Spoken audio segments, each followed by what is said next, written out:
제가 오늘 말씀드릴 것은 도대체 조선인 강제동원 피해자 유골 문제가 무엇이냐, 그리고 이 문제가 45년 이후 지금까지 어떻게 전개되어 왔느냐에 대해서 그 개략적인 내용을 말씀드리려고 합니다. 먼저 유골 문제가 무엇인지에 대해서 말씀을 드리겠습니다. 그 일제는 국가 정책에 따라 조선인을 군인 군속으로 전쟁터에 노동자로 탄광 등에 강제로 동원을 했습니다. 그런데 전쟁이 끝나고 나니까 국적이 바뀌었다는 이유 등으로 유족에게 유골을 돌려주지 않아서 발생한 문제입니다.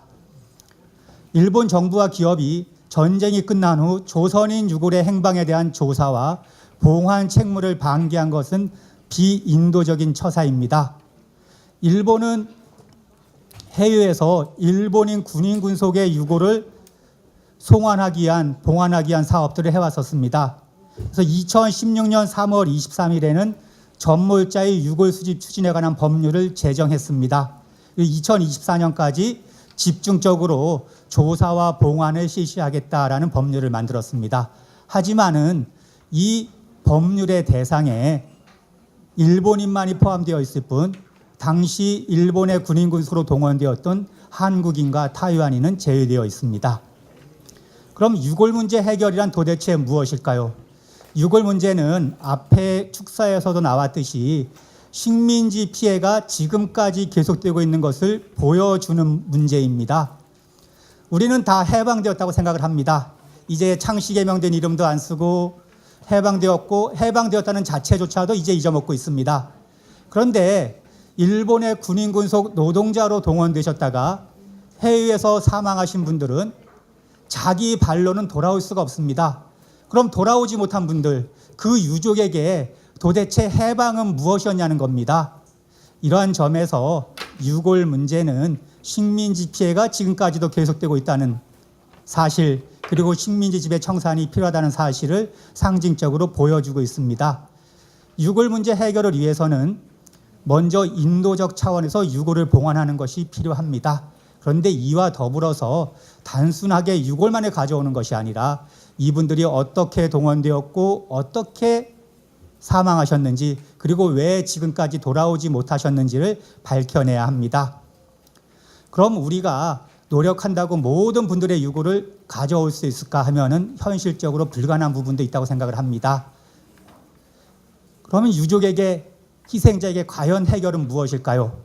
저는 이 자리에도 계시지만은 이희자 대표님이 2016년에 말씀하셨던 것이 우리에게 해결 방안을 가리키고 있다고 생각을 합니다. 읽어보겠습니다.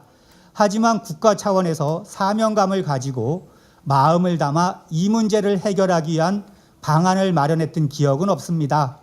일제에 의해 억울하게 죽음을 당한 분들을 상시적으로 찾고 모셔오겠다는 의지를 갖지 않는다면 우리는 아직 일제 식민지의 그늘을 벗어나지 못하고 있는 것입니다. 즉 국가가 힘이 없을 때 끌려가서 돌아가신 국민들도 우리 국민들이라고 한다면은 책임을 지고 모셔오려고 하는 노력을 했냐는 겁니다. 국가가 책임을 지고. 물론 아주 안 한 것은 아닙니다. 했습니다. 하지만 적어도 유족이 납득할 만한 노력을 했느냐라는 것입니다. 그래서 모든 분들은 모셔오지 못하더라도 국가가 책임감을 가지고 사명감을 가지고 이 일을 계속해 나가는 것이 저는 유골 문제의 해결이라고 생각을 합니다. 방치되어 온 그 노무자 유골에 대해서 먼저 말씀을 드리겠습니다. 유골 문제 해결 방법은 이래야 됩니다. 일본으로 해외로 몇만 명이 끌려갔지, 어느 정도가 끌려가셨지, 그중에 어느 정도가 돌아가셨지, 그럼 돌아오신 유골은 몇 분이야, 남겨진 유골은 몇 분이야, 이렇게 하면은 논리적으로는 맞습니다. 그런데 지금까지 몇만 명이 얼마나 끌려갔는지, 그리고 얼마나 많은 수의 그 조선인들이 돌아가셨는지, 그리고 얼마나 많은 유골이 남겨져 있는조차도 조사가 안 되고 있는 상황입니다. 대일항쟁기 강제동원 진상규명위원회 활동 보고서를 보면은 39년 이후 한반도 밖으로 동원된 노동자 수는 약 100만 명이 넘습니다. 하지만 강제동원위원회에서도 사망자 수와 남겨질 유골수에 대한 언급은 없었습니다. 그래서 조선인 강제연행 진상조사단 사무국장, 일본에서 쭉 그 피해자 문제를 조사해온 강제연행 진상조사단의 홍산진 사무국장은 2004년에 일본 국내에 남겨져 있는 유골은 최소 5만 구 정도가 될 것이다 라고 발표하신 적은 있는데, 아직까지 그 학자들이 그 공유할 만한 전체적인 그 숫자는 나오지 않은 것 같습니다. 그래서 앞으로의 과제는 유골을 찾아서 고국으로 모셔오는 과정도 중요하나 얼마나 많은 분들이 동원되셨고 어떻게 돌아가셨는지를 밝히는 작업이 병행되어야 할 것 같습니다. 그렇게 노무자 유골 문제는 한일 간의 커다란 그 협의 대상은 안 되었었습니다. 근데 2004년 12월 27일 노무현 대통령이 한일 정상회담에서 고이즈미 총리에게 전시 중 사망한 민간 진용자 유골 수습에 대한 협력을 요청을 했습니다. 그리고 2005년 5월부터 2010년 2월까지 국장급 협의, 실무자급 협의가 개최가 됩니다. 근데 2011년 이후에는 유골협의회 대표가 외교부 동북아시아국으로 변경이 됩니다. 하지만 그 2010년 이후에 커다란 진전은 이루어지지 않고 있습니다. 현재는 행정안전부 과거사 관련 업무 지원단에서 유골 봉환 업무를 담당하고 있는데, 지금 주로 하고 있는 사업은 사할린 한인 유골을 봉환하는 사업입니다. 한일 유골협의를 통해서 밝혀진 성과도 있습니다. 일본 정부가 중심으로 조사를 했는데 조선인 유골을 안치하고 있는 시설은 339개소이고 유골은 2,798위입니다. 이 중에서 개체성이 확보된 것은 1,337위, 성명이 확인된 것은 1,134위입니다. 그리고 신원이 명확하게 확인된 유골은 167위에 불과합니다. 여기서 아마 여러분들이 과제를 아실 수 있을 겁니다. 성명만 확인된 유골이 있고 명확하게 신원된 유골이 적습니다. 즉, 이 유골이 남의 유골인지 북의 유골인지 확인할 수가 없다는 겁니다. 따라서 유골 문제는 남과 북이 함께 해결할 수밖에 없습니다. 그리고 유골 조사에는 전일본 불교회가 전국적으로 조사에 나섰고 조동종 서본원사, 동본원사 등이 종단 차원에서 조사를 실시했습니다. 이제 이러한 결과를 저희가 토대로 해서 유골 봉환 사업을 추진해야 할 것 같습니다. 다음은 군인 군속입니다. 해외에서 사망하신 군인 군속 유골 봉환에 대해서는 이화부치 씨가 상세한 설명을 해주실 겁니다. 240만 명이 일본 군인, 타이완 조선을 포함한 군인 군속이 해외에서 사망을 하고 그 중에서 봉환한 유골이 120만 명이라고 하는데 이화부치 씨의 설명은 아마 다릅니다. 이 설명은 이화부치 씨의 설명을 들으시면 될 것 같습니다. 그럼 한국 분들이 얼마만큼 사망하셨느냐라고 했을 때 일본 정부가 71년 한국 정부에 제공한 구일본군 제적 조선인 출신 사망자 연명부가 있습니다. 여기에는 21,919명의 그 사망자 이름이 올라가 있는데 100명 이상 사망한 지역을 보더라도 이렇게 많습니다. 즉 일본이 전쟁을 한 모든 지역에 조선인이 동원되었고 그 지역에서 사망하셨다고 보면 될 것 같습니다. 그래서 일본도 50년 이후, 특히 60년 이후 경제가 부흥하면 해외에 가서 군인 군속 유골을 봉환해 옵니다. 물론 이화부치 씨의 설명에 따르면 아주 이 일본 자국의 국민들에 대한 유골 봉환도 부족합니다. 그런데 이 사업을 하면서 조선인, 당시 조선인, 타이완인은 배제가 됩니다. 배제가 되는데 그럼 구분할 수 있었느냐? 구분할 수 없었습니다. 이렇게 얘기합니다. 기본적으로 일본 국민, 우리 동포의 유골을 송환하기 위해서 작업을 실시했다라고 하는데 2005년 후생 대신의 말을 들으면 타이완이라든가 조선인이라든가 하는 식으로 구별할 수 있는 방법은 없었습니다. 하물며 그것을 판명해서 두고 온다는 것은 생각할 수도 없는 일이었습니다. 즉 일본인 군인 군속 유골로 조선인, 타이완인 유골이 함께 일본으로 가져오게 되었다는 것입니다. 그럼 가져온 유골은 어떻게 했느냐? 신원이 확인이 안 되는 유골은 1959년 일본 정부가 건설한 치도리가우치 전몰자 묘원에 안치되어 있습니다. 그런데 이 시설의 안내문을 보면은 앞에 전쟁으로 인해 해외에서 사망한 전몰자의 유골을 안치하기 위해라고만 써 있습니다. 즉 조선인이 들어있는지 타이완인이 들어있는지에 대해서는 아무런 설명이 없습니다. 그리고 일본 정부는 99년부터는 유족에게 유골을 돌려주기 위해서 유족 DNA 검사를 실시했습니다. 하지만 이 DNA 검사를 실시하고 2017년까지 약 1084명의 신원이 확인이 됩니다. 하지만 한국, 북한, 타이완 유족은 아직까지 감정 대상에서 제외되어 있습니다. 다음은 유골 봉환 경위에 대해서 그 중요한 점만 간단히 살펴보겠습니다. 끌려갈 때는 조선인이었으나 문제가 발생했습니다. 전쟁이 끝나면 조선인 유골이 아니라 남한적 유골, 북한적 유골로 바뀌게 됩니다. 그럼 일본은 이 유골을 어떻게 돌려주려고 했냐는 겁니다. 54년에 후생성이 의무성한테 조선 출신 군인 군속 전물자 명부를 제공하고 유골 송환에 의무성이 적극적으로 나설 것을 제안을 한 적이 있습니다. 그런데 의무성은 본건은 본래 이란 회담의 의제이지만 상대방을 누구로 할 것인지와 유골을 인도하는 데 있어 조의금 등의 문제가 발생하고 일반 징용자와도 관련이 있기 때문에 적당한 때라고 생각하지 않는다라고 거부를 합니다. 여기에서 중요한 것은 일본 정부가 당시 군인 군속뿐만이 아니라 징용자의 유골도 일본이 돌려줘야 될 유골이라고 생각했다는 겁니다.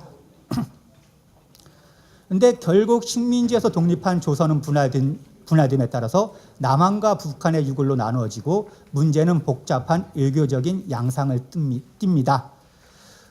의무성 아시아가에서 어떤 얘기를 하냐면은 북한과의 관계 때문에 한국의 유골을 인도하는 데는 여러 가지 문제가 발생할 것으로 예상이 된다. 즉 한국인 유골 전부를 남한 측에 돌려주게 되면은 친족이 일본에 있거나 북한에 있는 경우 소송을 제기할 수 있는데 이러면 소송에 진다는 겁니다. 즉 인도적인 차원에서 유족을 확인해야 된다는 차원에서 유골 봉환에 임한 것이 아니라 이것이 초래할 법적, 외교적인 문제를 생각하고 수동적으로 대응했다는 것을 알 수 있습니다. 그럼 일본이 왜 이렇게 60년대, 70년대, 80년대가 되도록 유골을 돌려주는 것에 대해서 소극적이었을까라는 것에 대해서 재미난 이야기가 있어서 읽어드리겠습니다. 이건 주일 대사관, 한국 대사관이 본부에 보고한 내용입니다. 69년입니다. 일본이 왜 유골 문제에 소극적이냐라고 했을 때 북한과는 법률 관계가 확립되어 있지 않고 특히 북한의 청구권에 대해 일본이 약한 입장에 있으므로 일괄 인도하는 경우 관계자로부터 소송이 제기되면 유족주의를 취하고 있는 관계법규에 비추어 정부의 패소는 확실하며 본건이 세인의 관심 대상이 되면 친북한 국회의원들이 전후 29년에 이르기까지 북한 출신의 북한 봉환을 위하여 아무런 노력이 취해지지 않은 이유가 무엇인가 추궁을 받을 것이 뻔하며 나아가서 북한과의 국교 수립을 촉구받게 되기 때문에 일본이 유골을 남한으로 일괄 봉환하는 데 반대하고 있다라는 보고서가 있습니다. 이 문제는 지금 이제 남북 관계가 좋아지고 동북아 관계가 평화가 정착됐을 때 북일이 어떻게 대응해야 되느냐, 북일 국교 수교와 유골 문제를 생각할 때도 하나의 시사점을 제공하는 것 같습니다. 다음은 2004년 이후에 봉환된 유골에 대해서 말씀을 드리겠습니다. 그 전까지는 유족을 확인하고 유골을 봉환하는 형태였는데 2014년 노무현 대통령이 고이즈미 총리에게 문제 제기를 한 이후에 봉환된 유골이 있습니다. 유텐지에 있던 유골이 423위가 봉환이 되는데 이전 시기와는 커다란 차이가 있었습니다. 어떻게 차이가 있었느냐? 일본 정부가 유족에게 사망 경위 및 유골 수습 보관 경위와 관련된 자료를 제공했습니다. 그리고 강제동원위원회가 이것을 번역하여 유족에게 제공하고 지역별로 설명회를 개최합니다.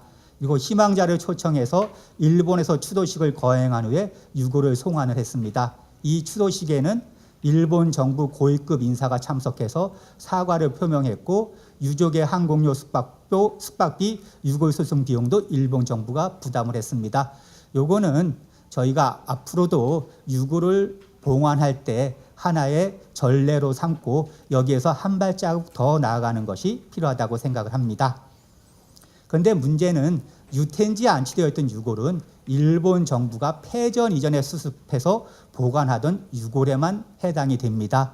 그 이후 유골에 대해서도 보다 적극적으로 일본 정부가 나서서 조사하고 봉환하려는 노력이 필요합니다. 물론 한국 정부도 나서서 이 문제를 해결하기 위한 노력이 필요합니다.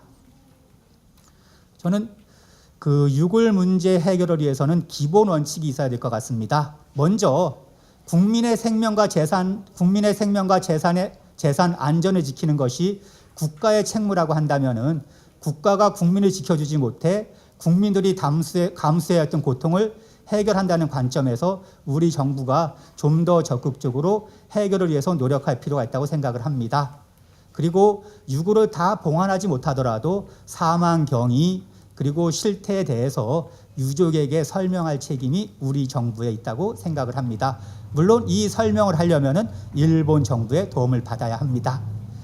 그리고 유골 봉환 시에는 유족의 의사를 존중하고 유족에게 사망 경위와 유골 봉환 경위를 최대한 상세하게 설명하고 관련 자료를 제공해야 됩니다. 다음은 그럼 이렇게 하기 위해서는 어떻게 해야 되는가라는 점인데, 앞에서 제가 노무자 유골 말씀드렸듯이 사망자의 신원이 정확하게 나오는 유골은 아주 소수에 불과합니다. 그러면 이름만 있는 경우에는 결국 남한인지 북한인지 구별하는 것이 불가능합니다. 이러한 차원에서 남북이 함께 공동 대응해야 한다는 겁니다. 그리고 피해자의 사망 경위, 유족 찾기 이러한 부분들을 생각했을 때는 민간 협력으로는 한계가 있습니다. 따라서 남북한 일본 정부가 함께 협력하는 것이 필요합니다. 그리고 지금까지 일본에서 일본 시민단체가 발로 뛰면서 유골 실태 조사를 해왔습니다. 이러한 일본 시민단체의 협력이 필요하다고 생각을 합니다. 그래서 일본 시민단체의 협력도 저희가 앞으로 활동의 토대로 삼아야 되고, 또 한 가지 앞에서 말씀드렸듯이 2005년 이후 한일 정부가 실제로 진행해왔고 유골 협의를 진행해왔고 성과들이 적지 않습니다. 이러한 성과들을 다시 한번 되살려서 앞으로 사업을 해나갈 필요가 있다고 생각을 합니다. 예, 이상으로 제 발표를 마치도록 하겠습니다. 감사합니다.